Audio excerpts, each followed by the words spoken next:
Hello friends, welcome to easy notes for you online study channel. आप सबके अपने YouTube channel पे आप सभी का बहुत बहुत स्वागत है। फ्रेंड, जैसे जैसे एग्जाम कंडक्ट हो रहे हैं यूजीसी नेट का, वैसे वैसे सब लोग जानना चाह रहे हैं कि किस तरीके के क्वेश्चन एग्जाम में पूछे जा रहे हैं। क्यों ये एनालिसिस इंपॉर्टेंट है? क्योंकि आने वाला है आपका आगे भी जून का एग्जाम। साथ ही अभी हमारा फेज 4 बचा है, फेज 3 का एग्जाम बचा है, तो उसमें भी ये सारी चीजें बहुत हेल्प करेंगी। क्या पढ़ना है, कैसे पढ़ना है, कौन से ऐसे टॉपिक हैं जो एग्जाम में पूछे जा रहे हैं, आज डिस्कस करेंगे अभी फर्स्ट शिफ्ट का। तो यहाँ पर टीचिंग एप्टीट्यूड आपका इजी टू मॉडरेट लेवल रहा है, जहां पर आपसे कैरेक्टरिस्टिक्स ऑफ टीचिंग से क्वेश्चन आया है। कैसा क्वेश्चन है? लॉन्ग क्वेश्चन था जिसको पढ़ करके नीचे कोड में आंसर करना था। उसके अलावा जॉनसन लर्निंग मेथड से क्वेश्चन पूछा गया। यहाँ पर बात कर रहे हैं टीचिंग एप्टीट्यूड की, तो direct indirect teaching, traditional teaching support system, evaluation, method of teaching. उसके अलावा दीक्षा का फुल फॉर्म। आप में से जितने लोग ये वीडियो देख रहे हैं, जल्दी से दीक्षा का फॉर्म आपने कमेंट करना है कि क्या होगा। मूक से स्वयं से क्वेश्चन आया है। उसके अलावा टीचर ट्रेनिंग इंस्टीट्यूट कौन से हैं, उनको भी आपको लगाना था सीक्वेंस में या मैचिंग में, इस तरीके का कुछ क्वेश्चन था। पेडागोजिकल जो लर्निंग थ्योरीज हैं, कोहलबर्ग, वाइगोत्स्की, इससे संबंधित आपकी जो लर्निंग थ्योरी है, ये भी मैं आप लोगों को करवा चुकी हूँ। साथ ही जितने फिलोसोफर हैं उनके बारे में भी मैंने आपको वीडियो में पूरी लिस्ट दी थी। वो पीडीएफ आप एक बार उठा के पढ़ लीजिए।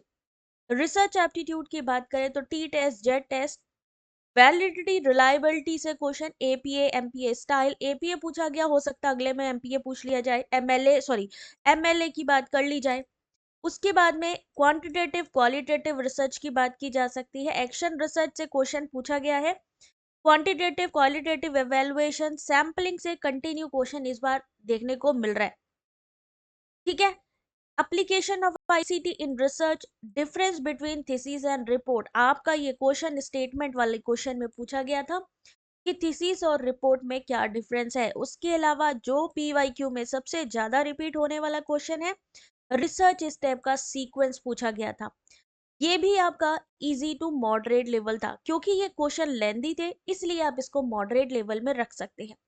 आईसीटी में कन्वर्सेशन बाइनरी टू डेसिमल, कुछ लोगों ने कहा, कुछ लोगों ने कहा कि नहीं मैम ये नहीं आया है। तो आई डोंट नो, जो एग्जाम देकर आई हैं वो बेटर बता सकते हैं कि इसमें एक्चुअली में बाइनरी आया है या नहीं आया है। जिन्होंने भी आज एग्जाम दिया है, कमेंट करके जरूर बताएं कि और कौन से क्वेश्चंस आज पूछे गए।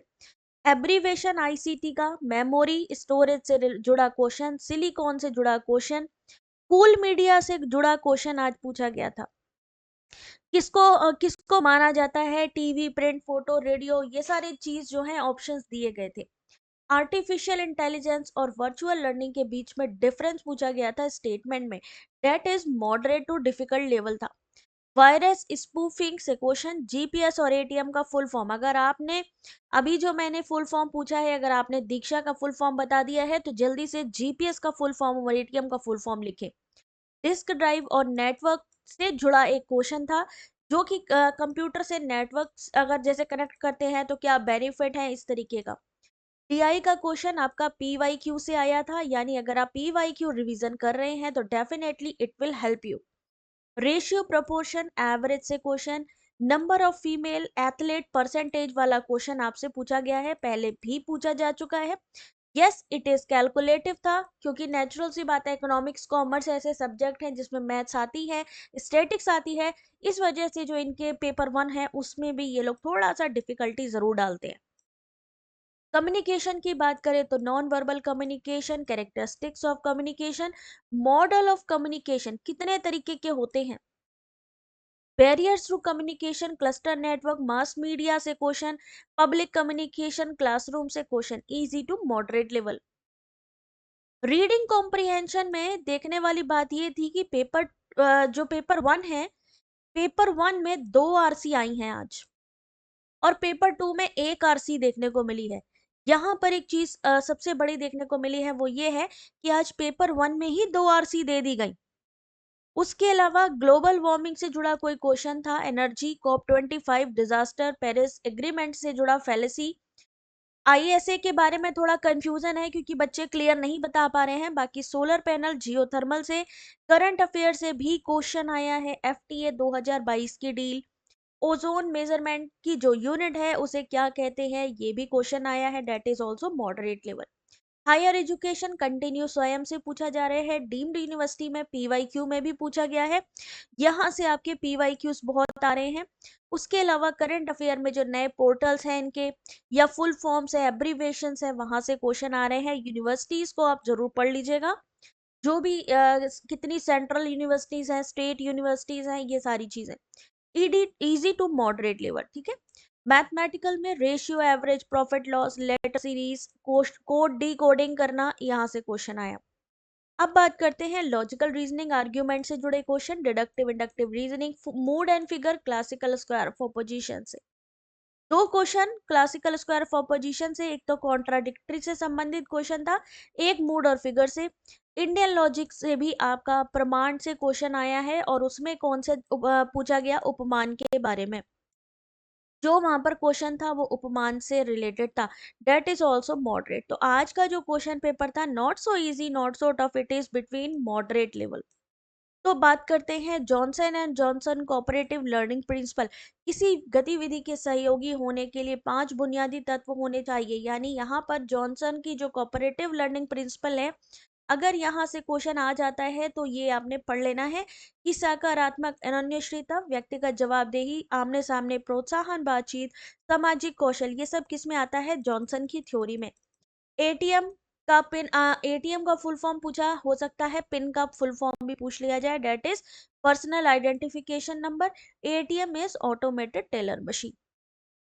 दीक्षा का full form digital infrastructure for knowledge sharing, पूछा जा सकता है ये किसका इनिशिएटिव है, तो इनिशिएटिव है आपका एनसीईआरटी। एनसीईआरटी का भी फुल फॉर्म पूछा जा सकता है आपसे आने वाले एग्जाम में। National council for education research and training, NCERT किसके अंडर आता है, मिनिस्ट्री ऑफ एजुकेशन, जिसको हम एमओई कहते हैं। स्कूल एजुकेशन के लिए एफटीए साइंड इन 2022, यहाँ पर भी पूछा गया था कि 2022 में किस एफटीए पर हस्ताक्षर किए हैं, तो भारत ने, तो एफटीए में भारत ने दो जो है यहाँ पर कंट्रीज है उनके साथ एफटीए पर, यानी फ्री ट्रेड एग्रीमेंट। एफटीए का क्या मतलब होता है, फ्री ट्रेड एग्रीमेंट किया है, और वो किया है संयुक्त अरब अमीरात यानी यूएई के साथ, और दूसरा ऑस्ट्रेलिया के साथ। एक श्रीलंका के साथ भी किया गया है, बट मुझे नहीं पता है कि प्रॉपर श्रीलंका का ऑप्शन है या नहीं। अदरवाइज अगर ऑस्ट्रेलिया और यूएई का है तो आपने उस पर टिक करना है। श्रीलंका के साथ भी एक किया गया है, बट अभी मैं देखती हूँ। कूल मीडिया एग्जाम्पल में अगर हम बात करते हैं, प्रिंट, फोटोग्राफ, रेडियो, ये मूवी, ये सारी हॉट मीडिया के अंतर्गत आती हैं। हॉट मीडिया पहले भी पूछा जा चुका है, मैकुलन का ये कम्युनिकेशन मॉडल, मैकुलन का अभी परसों वाले पेपर में हॉट मीडिया पूछा, अभी पूछ लिया कूल मीडिया। तो कूल मीडिया में क्या आता है, भाषण, कार्टून, टेलीफोन, टेलीविजन, जिसमें कि ज्यादा लोगों का इंटरेक्शन हो जाए। ठीक है, कूल मीडिया वो होती है जिन्हें उनकी कम परिभाषा के कारण उपयोगकर्ता से उच्च भागीदारी की आवश्यकता होती है। ठीक है, मतलब अब टीवी है, टीवी ज्यादातर लोग देख पाते हैं कि नहीं देख पाते, तो बिल्कुल कूल मीडिया जो सब तक पहुंच बना सकती है। ओजोन का मेजरमेंट यानी इकाई क्या है, वो है आपकी डॉप्सन यूनिट। यहाँ से क्वेश्चन आपका आ जाया है। लीनियर मॉडल ऑफ कम्युनिकेशन से क्वेश्चन आए, सॉरी, ये जो आपके कम्युनिकेशन के, यस, ये कम्युनिकेशन मॉडल से क्वेश्चन थे आपके।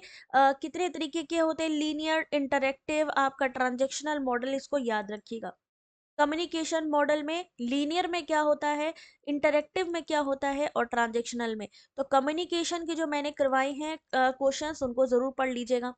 अब ये फ्री ट्रेड एग्रीमेंट, ये शीट मैं आप लोगों को इसलिए दे रही हूँ क्योंकि मान लीजिए आपसे पूछा जाए, अभी जैसे 2022 के बारे में इन्होंने फ्री ट्रेड एग्रीमेंट की बात करी है, तो यहाँ पर एक लेटेस्ट डेटा जो थोड़ा सा मैं दिखाना चाह रही हूँ। 2003, अच्छा एक मिनट, इसमें एक चीज स्किप हो गई है। 2022 में एक यहाँ पे श्रीलंका के साथ भी इन्होंने किया था एग्रीमेंट, जो शायद इसमें मिस हो गया मेरे से। बट उसको एक बार आप लोग देख लेना अपने अपने एंड पे ना, सब लोग देख लेना कि कौन कौन से, ये एक 1998 में किया गया था श्रीलंका के साथ, और 2022 की बात करें तो यूएई और ऑस्ट्रेलिया। बाकी ये जितने भी करे गए हैं एफटीएस, उसको भी आप लोग पढ़ सकते हो, ईयर वाइज कभी-कभी पूछ लिए जाते हैं, ठीक है? तो आई होप कि ज़्यादा टाइम नहीं लगा है और एनालिसिस आप तक पहुँच रहा है।